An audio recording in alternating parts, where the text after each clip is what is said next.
Hydro electric plant भी missile हमले में तबाह हो गया।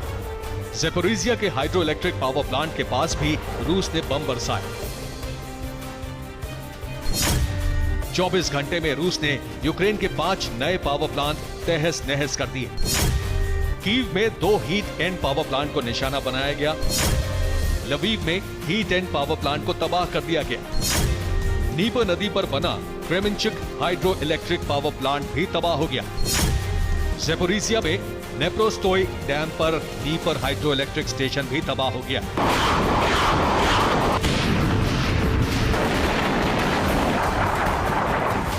प्रिसिशन गाइडेड मिसाइलों में टारगेट सेट करके पावर प्लांट और पावर ग्रिड को निशाना बनाया गया है, क्योंकि पुतिन जानते हैं कि युद्ध में उतरे यूक्रेन के सैनिक जान हथेली पर लेकर उतरे। लेकिन अगर यूक्रेन की जनता की जान पर बनाई तो यूक्रेन हथियार डालने को मजबूर हो सकता है। पावर ग्रिड पर हमले के बाद यूक्रेन में जनता के सामने बहुत बड़ा संकट खड़ा हो गया है। रूसी हमले के बाद कीव में बिजली का भारी संकट खड़ा हो गया है। कीव के मेयर के मुताबिक 3,50,000 अपार्टमेंट में बिजली सप्लाई ठप हो गई है। कीव, ज़ैपोरिज़िया सहित वो शहर अंधेरे में डूब गए हैं जहां 5 पावर प्लांट से बिजली सप्लाई की जा रही थी।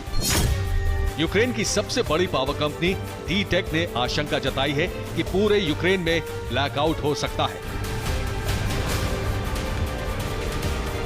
पुतिन ने सोच समझकर पावर प्लांट्स को निशाना बनाया है, क्योंकि बिजली सप्लाई ठप होने का मतलब है कई अहम इंफ्रास्ट्रक्चर का ठप हो जाना।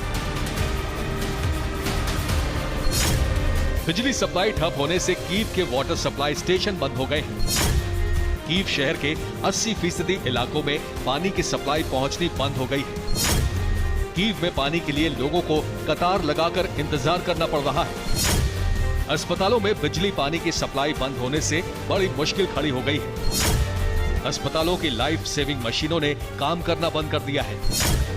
पानी की सप्लाई न मिलने से डॉक्टर्स को ऑपरेशन के काम आने वाले टूल साफ करने लायक पानी भी नहीं मिल रहा है। कीव के कई इलाकों में मेट्रो संचालन भी ठप हो गया है।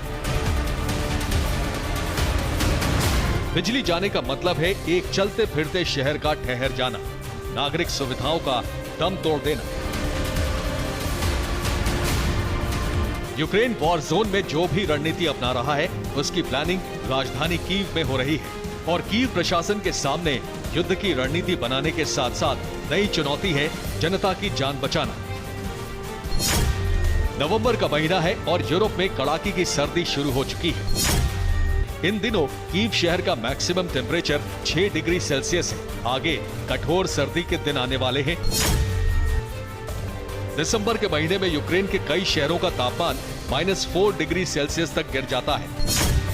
मार्च के महीने तक यूक्रेन के कई शहरों का तापमान माइनस में रहता है। इस दौरान यूक्रेन को बिजली और गैस की बहुत ज्यादा जरूरत होगी। सर्दी में घरों को गर्म रखने वाले हीटर बिजली या गैस से चलते हैं। अगर सर्दियों में यूक्रेन को जरूरत भर की पावर या गैस सप्लाई नहीं मिली तो युद्ध काल में ये सबसे बड़ी आपदा होगी।